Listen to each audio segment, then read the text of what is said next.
नमस्कार बच्चों, are study channel में आपका स्वागत है। आज हम आपको हिंदी में लिखित अभिव्यक्ति पढ़ाएंगे।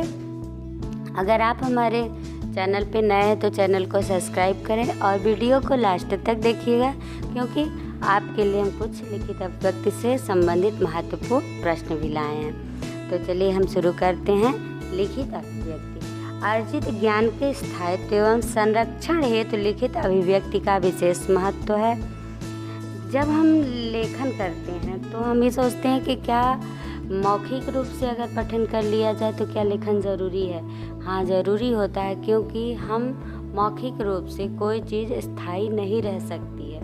समय समय पे हमारा दिमाग इधर उधर हो जाता है, बदल भी जाता है। कुछ चीज़ें ऐसी होती हैं जो तत्काल नहीं याद आती हैं, तो अगर उसको हम लिखित रूप में संरक्षित करते हैं तो वह हमेशा बना रहता है। जैसे आप देखते होंगे कि हमारे हिंदी साहित्य के ऐसे महान महान लेखक तथा कवि हैं जो आज इस दुनिया में नहीं है, लेकिन वो लेखन से अमर हैं। उनको हम उसी तरह देख सकते हैं जैसे आज वो यहाँ है इस धरती। तो जब हम अपने मन के भावों तथा विचारों को लिख कर व्यक्त करते हैं तो यह लिखित अभिव्यक्ति कहलाती है। लिखित अभिव्यक्ति का क्या उद्देश्य है? बालकों को लिपि, शब्द, मुहावरों, लोकोक्तियाँ और सूक्तियों का ज्ञान कराना। लिपि जो लेखन की कला होती है, शब्द और मुहावरा, लोकोक्ति और सूक्तियों का ज्ञान हम लिखित रूप से करा सकते हैं। बालकों को सुंदर, सुडौल और व्याकरण सम्मत वाक्य की रचना करने तथा विराम चिन्हों का उचित प्रयोग करने में समर्थ बनाना। तीसरा है हमारे बालकों के शब्द भंडार में वृद्धि करना, अनुलेखन, प्रतिलेखन तथा श्रुति के अभ्यास कराना। अब लेखन में स्वतंत्र अभिव्यक्ति का क्या महत्व है? तो लेखन एवं चिंतन का विकास करना इसका पहला महत्व है, क्योंकि इससे लेखन क्या होता है, रुचिपूर्ण लेखन होता है और तर्क और चिंतन का विकास भी होता है। दूसरा है शब्द भंडार में वृद्धि होती है। लेखन से हमारे शब्द जो है उनका भंडार बड़ा होता है। छात्रों में कल्पना शक्ति का विकास करना। विभिन्न प्रकार के आयोजन हमारे विद्यालयों महाविद्यालयों में कराए जाते हैं, तो उसमें देखते हैं कि कुछ ऐसे लेखन कराए जाते हैं जो तत्काल लिख के आपको दिखाना होता है, कुछ समयबद्ध होते हैं। तो उससे क्या कहते हैं कि छात्र सोचने की क्षमता बढ़ती है और उससे उनका शब्द भंडार भी बढ़ता है और इससे लेखन में एकाग्रता का विकास होता है। आप लिखित अभिव्यक्ति के विकास की अब हम पढ़ते हैं कि लिखित अभिव्यक्ति में कौन कौन सी बाधा आती है उसके विकास में। तो पहला है व्याकरण का अभाव लिखित अभिव्यक्ति को प्रभावित करता है। हमारी भाषा व्याकरण विहीन अशुद्ध होती है, क्योंकि व्याकरणिक भाषा ही परिमार्जित भाषा होती है। अगर व्याकरण का अभाव है तो वह भाषा शुद्ध नहीं हो सकती।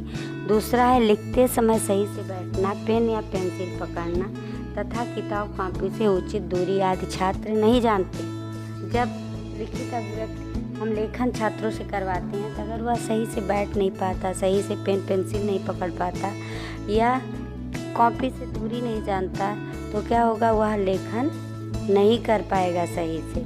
तीसरा है अक्षरों की बनावट, वाक्यों को लिखने का क्रम तथा विराम चिन्हों के तरफ ध्यान नहीं देते। तो जब अक्षर के बनावट कितनी बड़ी होनी चाहिए और जो वाक्यों का क्रम है लिखने का वह सही नहीं है, और अगर विराम चिन्हों का हमने नहीं लगाया, कहीं अल्प विराम है, कहीं पूर्ण विराम है, जो भी हमारे विराम चिन्ह होते हैं, अगर उनमें नहीं ध्यान दिया तो लेखन प्रभावित होगा। चौथा है बालक तथा शिक्षक दोनों ही किसी सीमा तक सुलेख, प्रतिलिपि, श्रुत लेखन आदि में रुचि नहीं लेते।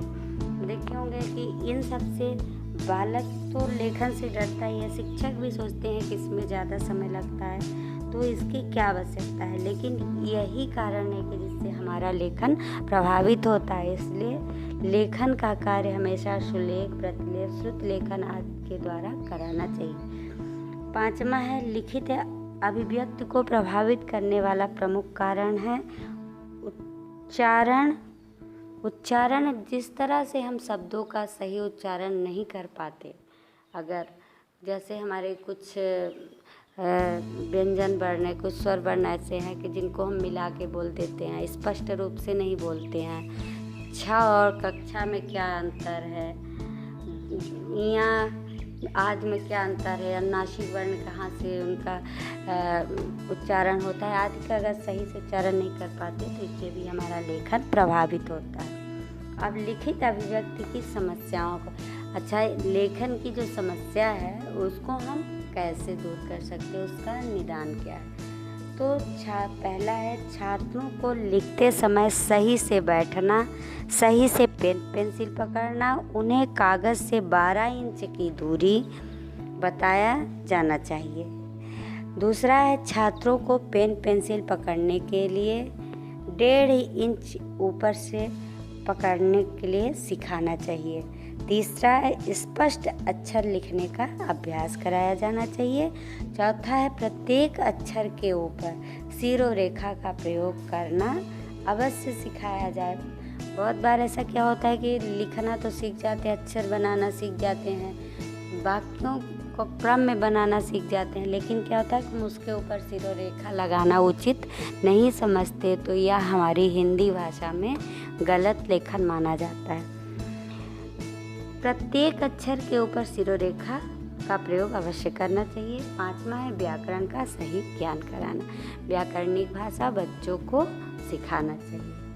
अब बच्चों, हम आपके इस पाठ से संबंधित कुछ प्रश्न लेके आए हैं, जिसमें हम 3 प्रश्न आपके वस्तुनिष्ठ हैं और 1 लघुत्तरी प्रश्न है, जिसका आप उत्तर दीजिएगा और अपनी मार्किंग करिएगा। चलिए तो हम शुरू करते हैं। लिखित अभिव्यक्ति के विकास के लिए आवश्यक है ठीक ढंग से बैठना, सही तरीके से कलम पकड़ना, शब्दों के बीच उपयुक्त दूरी और उपरोक्त सभी। इसका उत्तर क्या होगा? उपरोक्त सभी।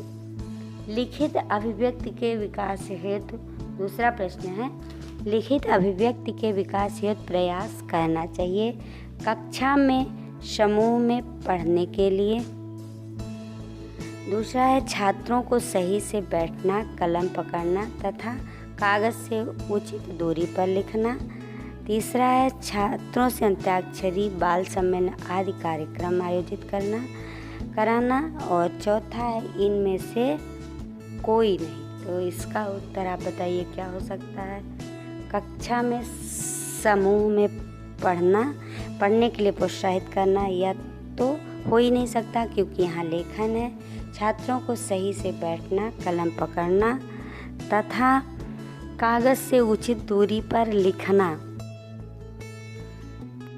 इस प्रश्न का सही उत्तर होगा छात्रों को सही से बैठना, कलम पकड़ना तथा कागज़ से उचित दूरी पर लिखना। तीसरा प्रश्न है, लिखित अभिव्यक्ति से गृह कार्य प्रभावी बनाया जा सकता है। आपका तीसरा प्रश्न है, तो ऑप्शन है इसमें शुद्ध एवं स्पष्ट भाषा द्वारा, संगीत द्वारा, बड़े बड़े लेखन द्वारा और विद्यालय के क्रियाकलाप द्वारा। तो इसका शुद्ध उत्तर और सही उत्तर होगा शुद्ध एवं स्पष्ट भाषा द्वारा। अब हम आपका एक प्रश्न लघुत्तरी लेके आए हैं। प्रश्न है, लिखित अभिव्यक्ति के विकास के कोई 3 साधन लिखिए। तो 3 साधन, इसका पहला है व्याकरण तथा लिपि का ज्ञान कराकर, दूसरा है विराम चिन्ह का उचित प्रयोग कर और तीसरा है शुद्ध उच्चारण द्वारा। अगर आपको इस पाठ में कोई दिक्कत हो तो कमेंट कर आप अपना प्रश्न पूछ सकते हैं। वीडियो पसंद आई हो तो लाइक करें और अपने फ्रेंड के साथ शेयर करें। अपना महत्वपूर्ण समय देने के लिए धन्यवाद।